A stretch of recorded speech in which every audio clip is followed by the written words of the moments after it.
الحمدللہ رب العالمین والصلاة والسلام علی سید الانبیاء والمرسلین نبینا محمد وعلی آلہ وصحبہ اجمعین، اما بعد۔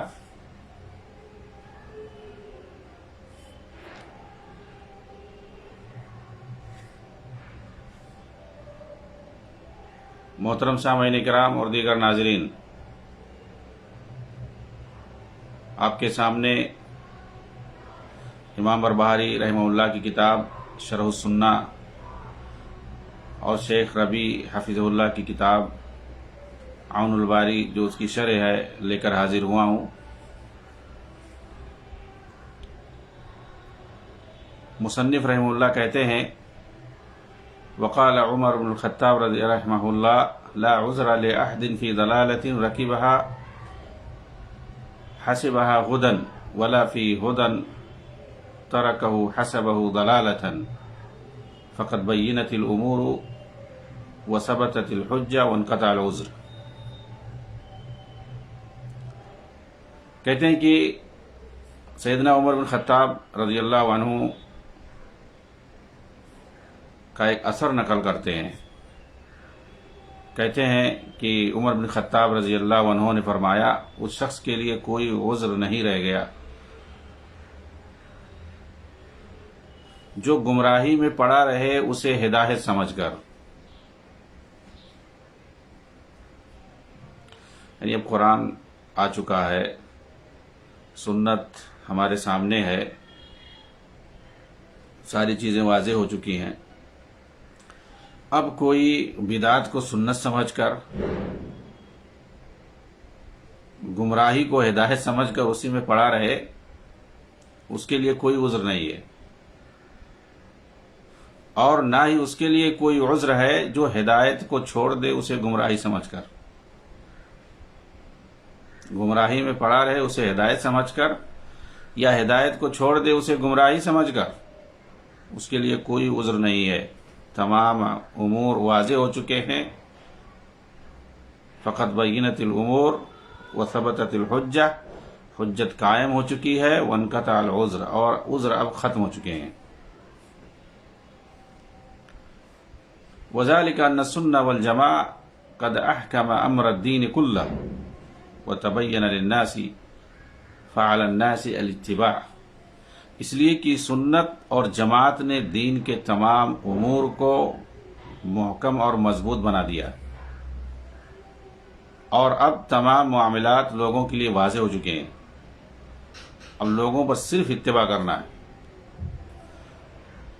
قرآن کی شکل میں اللہ تعالیٰ نے، اس کو آپ اس طرح سمجھ سکتے ہیں، قرآن کو اللہ تعالیٰ نے دین کی شکل میں یا دین کو قرآن کی شکل میں اللہ تعالیٰ نے نازل کیا، اور ساتھ میں رسول بھیجا۔ رسول نے اللہ کی دین کو، اس کی شریعت کو اپنے عمل، قول اور تقریر کے ذریعے سے واضح کر دیا لوگوں کے سامنے۔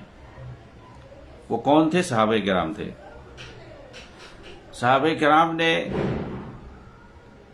اسی دین کو، جسے انہوں نے نبی پاک صلی اللہ علیہ وسلم آخری پیغمبر سے سیکھا تھا، اور جس طرح سے سیکھا تھا ایز اٹ از، اسی طرح، اسی طریقے سے، اسی منہج پر اپنے بات کے لوگوں کے لیے پھیل کر پوری دنیا میں اسے واضح کر دیا، نبی کی سنت کے مطابق۔ تو دیکھیے، نبی نے بھی واضح کر دیا، اور جس طرح سے آپ نے واضح کیا اسی سنت کے راستے پہ چل کر کے صحابہ کرام نے، یہی جماعت ہے، تو اس جماعت نے بھی پوری دنیا میں پھیل کر دین کو واضح کر دیا۔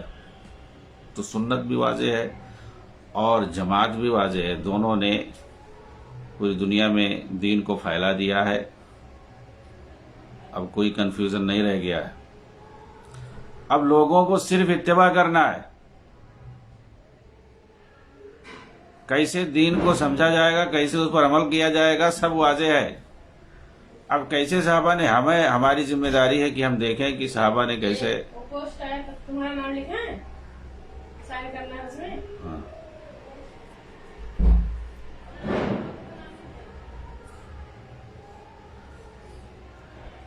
صحابہ کرام کو دیکھیں، ہم ان کی زندگی کو دیکھیں، نبی صلی اللہ علیہ وسلم کی سیرت کو پڑھیں، ان کی زندگی کو پڑھیں، آپ کی زندگی میں صحابہ کیسے عمل کرتے تھے، نبی صلی اللہ علیہ وسلم کیسے عمل کر کے دکھاتے تھے دین پر، اور پھر نبی کے بعد صحابہ کرام نے کیسے دوسروں کو بتایا، اسی طرح سے بتایا جیسے نبی سے سیکھا تھا۔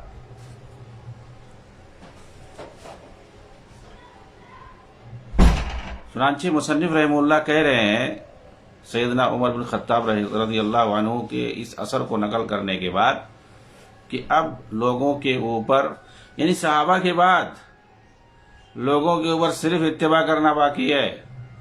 جو کچھ دین کو واضح کرنا تھا نبی صلی اللہ علیہ وسلم نے تو واضح کر دیا سب سے پہلے، وہی شارح اول ہیں۔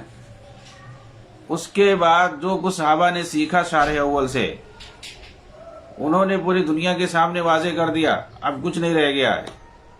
صحابہ کرام کی جو جماعت ہے یہ شارح ثانی میں آئے گا، اب دو لوگ دین کو واضح کر چکے ہیں، اب لوگوں کو کہہ رہے ہیں صرف اتباع کرنا ہے بس۔ اب جو ہے کوئی جماعت بنانا، کوئی تنظیم بنانا دین کے نام پہ، دین کو سمجھانے کے نام پہ، دین پر عمل کرنے کے نام پہ الگ اپنی فقہ بنانا، اپنا الگ طریقہ اور منہج بنانا، یہ سب گمراہی ہے، ضرورت نہیں ہے۔